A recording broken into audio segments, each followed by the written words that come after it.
आपके अपन घर के बड़ा अच्छा लगेला कहे कि जब भी हमके यहाँ से कॉल जाला कि अलका अम्बेडकर हमें परफॉर्म करना है काहे कि मंच सिर्फ मंच ना हमारा खातिर ही जीवन है काहे कि यही जैसे हमारी शुरुआत भइल बा गाना कह दी या फिर हमारा अपन पहचान की शुरुआत कह दी। तो उस अम्बेडकर भवन की आज मंच पे हम फिर से आप सबके बीच बाने। तो सबसे पहले तो हम धन्यवाद करब आप सबके कि इतना गर्मी में इतना धैर्य के साथ अपन भाई के खातिर यानी कि श्री ओम प्रकाश गर्ग भैया के खातिर आप लोग दूर दूर से न जाने कई किलोमीटर से आयल बनी जा राखी बांधे ये भाव के प्रणाम बा। और भैया के बहुत बहुत शुक्रिया और बहुत बहुत बधाई। आए वाला जीवन में आप जौन भी चाहते नहीं सब करी अपन समाज के खातिर अपन जिला अपन जवार के खातिर।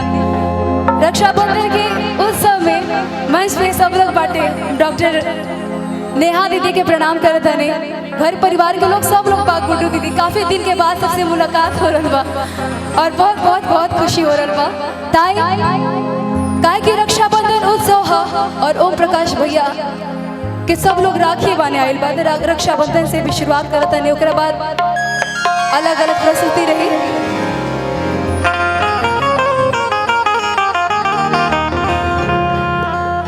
सब बहनों के भाव अपन भाई खातिर का रहे सुनब जा। लाखों में एक हमार भैया आवे ना बलैया भाई एगो बहन के खातिर कितना बुरा काहे ना होके लेकिन रक्षाबंधन के दिन सब भाई सबसे सुनर सबसे हाँ कि ना भले ओकरा पहले लड़ाई झगड़ा सब कुछ हो जाए लेकिन रक्षाबंधन के दिन भाव एकदम बदलेला वही गाना के भाव बा। और ये रक्षाबंधन उत्सव में हम अलका सिंह पहाड़िया ओम प्रकाश गर्ग भैया के खातिर गाना गावे जा रहे आप सबके ये भावना बा ई गाना में कि लाखों में एक हमार भैया आवे ना बलैया ढाका हमार प्रेम कलैया के कि आवा आवा राजा भैया आवा माथे ठिकाना रतिया माथे भगाई हम बलैया के आवा आवा राजा भैया आवा माथे ठिकाना बाबा रतिया माथे भगाई हम बलैया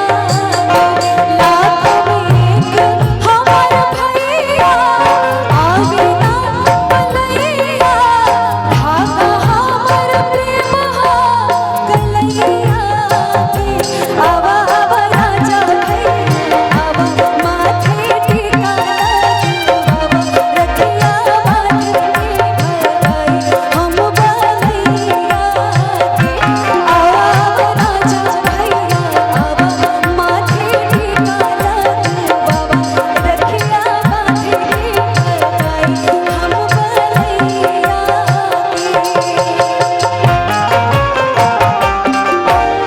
कैसे पानी ठीक पानी बना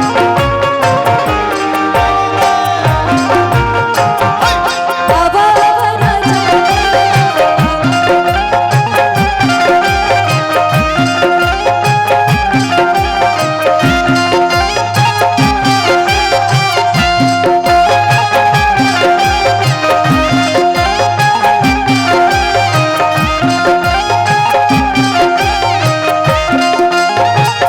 सब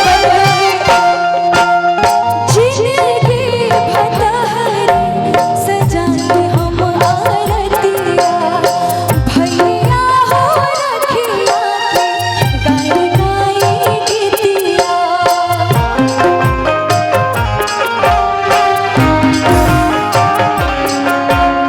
जिंदगी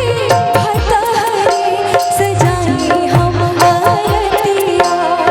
भैया हो रखिया के गाई गाई गीतिया बनल रहे छछरी न पुरखन के रीतिया एकरा से साचना कवनो की रीतिया लेला बचन मोर भैया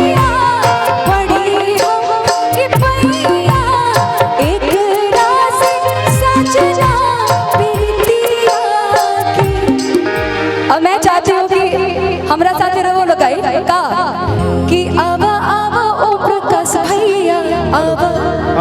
कि माथे टीका लग बाबा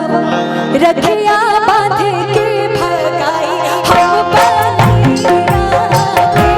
आवा आवा राजा भैया आवा माथे टीका लग बाबा रखिया बांधे के भगाई हम बलैया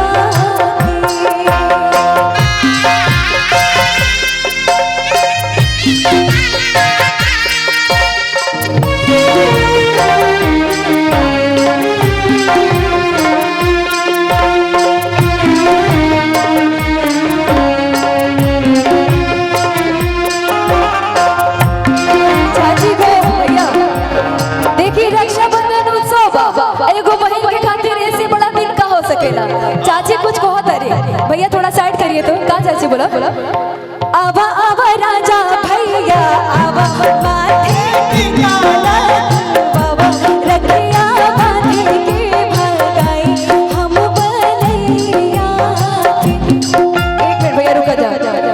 चाची तू आवा ऊपर या तो हम आए नीचे हाँ कि ना हाँ कैसे चाची के आगे लिया वो है नहीं तू आगे आवा ना है नहीं आवा है नहीं ये ऊपर ना है नहीं बोला वो है नहीं है नहीं आ जा है नहीं आवा है नहीं आवा है नहीं आवा अच्छा लजा तो बड़ी सुना सुना ए आवा आवा चाची है ने आवा माथे टीका वाला गावा रखिया बांधे के भगावा तू बलैया आवा आवा राजा भैया आवा माथे टीका रखिया बांधे के भगावा बलैया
सुबह सुबह सबसे पहले तैयार हो जाए कार रक्षाबंधन और सब लोग अपना खातिर कपड़ा पहले से तैयारी करके रखे काहे कि रक्षाबंधन से ज्यादा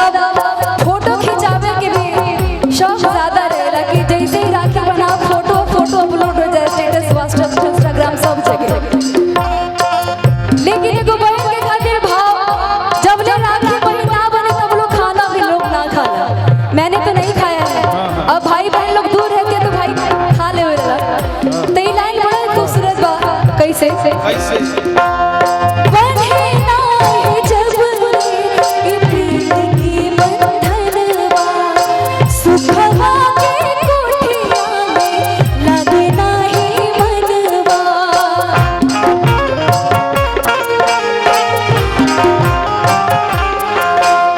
सोना के चिड़िया